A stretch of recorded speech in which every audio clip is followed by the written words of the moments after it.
Hello, everyone, and welcome back to Newsroom Nigeria, your trusted hub for sharp insights and fearless analysis on the stories shaping Nigeria and the world. My name remains Oluyede Temilola, and today diving deep into one of the biggest political and security shakeups of the year, President Bola Ahmed Tinubu's dramatic sack of the service chiefs yesterday. Yes, you heard that right. The Chief of Defense Staff, General Christopher Musa, along with chiefs of Army, Air, and Naval Staff, have been replaced. Now, the question is everyone is asking the simple question: was this a strategic move to strengthen national security or reaction to growing rumors of disloyalty and even a coup attempt? Stay with me because in the next few minutes, we are unpacking everything. We'll look at the fact, the timing, the motives, and of course, the implications both for Nigeria's democracy and a fragile security situation. And if you're still here, please don't forget to hit the subscribe button, tap the notification bell, and like this video so more Nigerians can join this conversation. All right, my people, let's begin with the facts. On Friday, President Bola Ahmed Tinubu announced a major military reshuffle. According to a statement signed by Special Advisor on Media and Public Communication, Sunday Dari, the changes were made in furtherance of a federal government's efforts to strengthen the national security architecture. Now let's talk names. General olufemi oluyede is the new Chief of Defense Staff replacing General Christopher Musa. Major General W. Shaibu becomes the Chief of Army Staff. Air Vice Marshal S.K. Aneke is the new Chief of Air Staff, and Rear Admiral Abbas takes over as Chief of Naval Staff. The Chief of Defense Staff, Defense Intelligence, Major General E.A.P. Ondedeye, interestingly, retains his position. The president, in a statement, thanked the outgoing service chiefs for their patriotic service and dedicated leadership, urging the new appointees to justify the confidence reposed in them. But here is where it gets interesting. This is the second major reshuffle of Nigeria's military leadership since Tinubu assumed office in May 2023, and it comes just days after reports of a possible coup attempt surfaced, a claim the defense headquarters quickly denied. So while the official line is insecurity, the timing says something else, doesn't it? What's going on behind the scenes? Was this a necessary shakeup or political survival move? Let's put things into perspective here. Under General Musa and his team, Nigeria's armed forces launched several large-scale operations, particularly against Boko Haram, ISWAP, and bandit groups in the northeast and northwest. Security analysts, and I mean credible ones at that, generally agree that the period saw some measurable gains, but at the same time, terror attacks, kidnappings, and bandit raids have persisted and in some regions worsened. So when the presidency says the sack was due to effort to strengthen national security, some Nigerians nod in agreement. They believe the system clearly wasn't working well enough. Others, however, point out that you can't keep changing service chiefs every year and expect continuity in military operations. One analyst put it this way. He said, and I quote, "When you change your commanders too frequently, you disrupt institutional memory. Soldiers in the field get confused, morale drops, and your enemies, the terrorists, celebrate." Now, that's a fair point if you ask me. But then again, if those commanders have lost the confidence of their men, or worse, their loyalty is in doubt, then it's also dangerous to keep them, right? That brings us to more political angle. Let's talk about the elephant in the room, the alleged coup attempt. Just days before the sack, the media was buzzing with stories of a possible attempt to unseat President Tinubu. While the defense headquarters denied the claims, many saw Friday's action as a reactionary move, a way for the president to tighten control over the armed forces.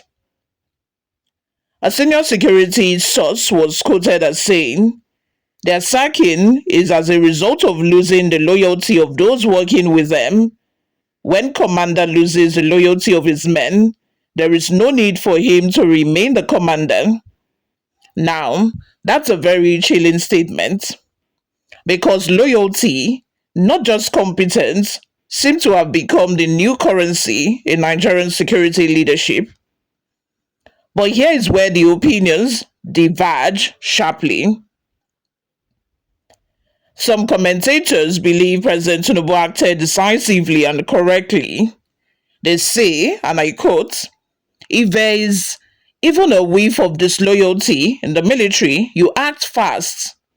The stability of democracy depends on a commander-in-chief being fully in control of his armed forces."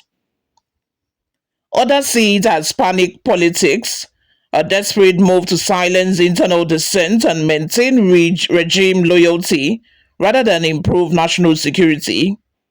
So, who is right here? Let's weigh both sides. On one side, we have a pro government argument. They say Nigerian security challenges from terrorism to banditry, oil theft, and communal violence have reached a boiling point. To fix that, you need fresh energy, new ideas, and trusted hands.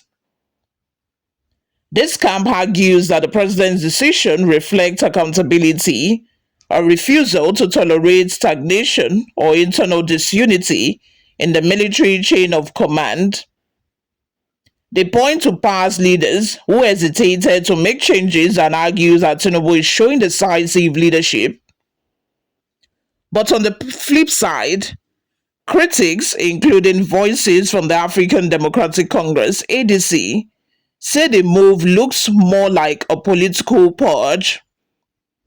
Listen to what ADC said.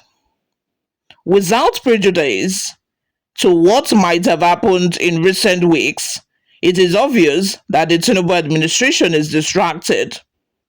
Insecurity continues to spread, with terrorist groups staging a comeback in some parts of the country, while bandits reign supreme in others. But this is not the reason the government is changing the service chiefs. Instead, the administration's attention appears fully focused on regime politics rather than securing the lives of Nigerians." That's a pretty damning statement. The ADC warns that such a near wholesale change could fuel more rumors and unsettle the military ranks, possibly breeding more instability than it solves. So again, are we looking at a strategic refresh or power consolidation? What do you think, my people? Drop your thoughts and opinions in the comment section below.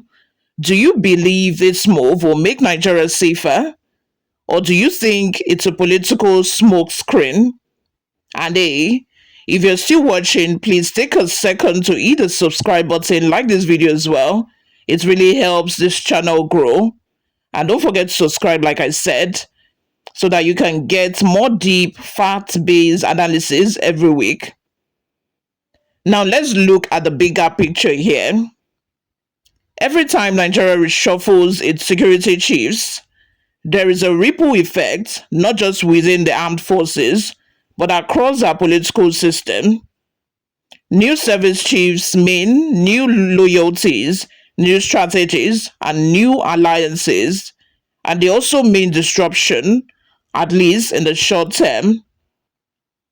If this move truly came amid suspicions of disloyalty, it might help Tinubu secure its position, but could weaken operational effectiveness for a while.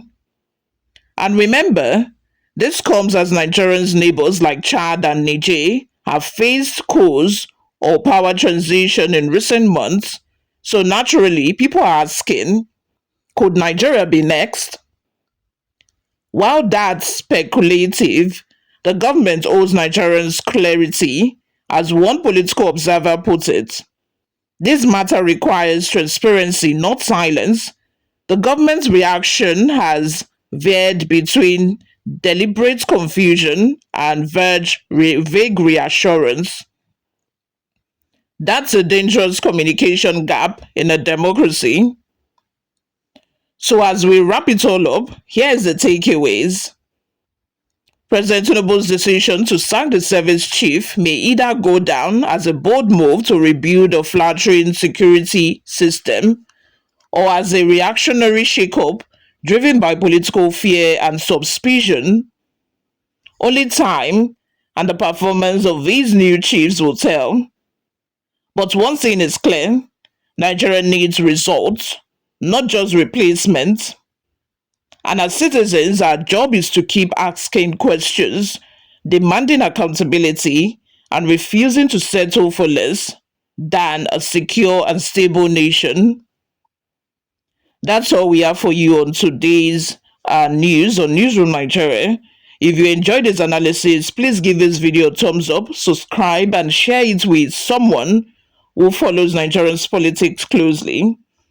Let's keep this conversation going in the comments. I read every single one of them and I will also respond to them as well. Until next time, stay safe, stay informed, and as always, keep asking questions. I will see you all in my next video. Bye for now.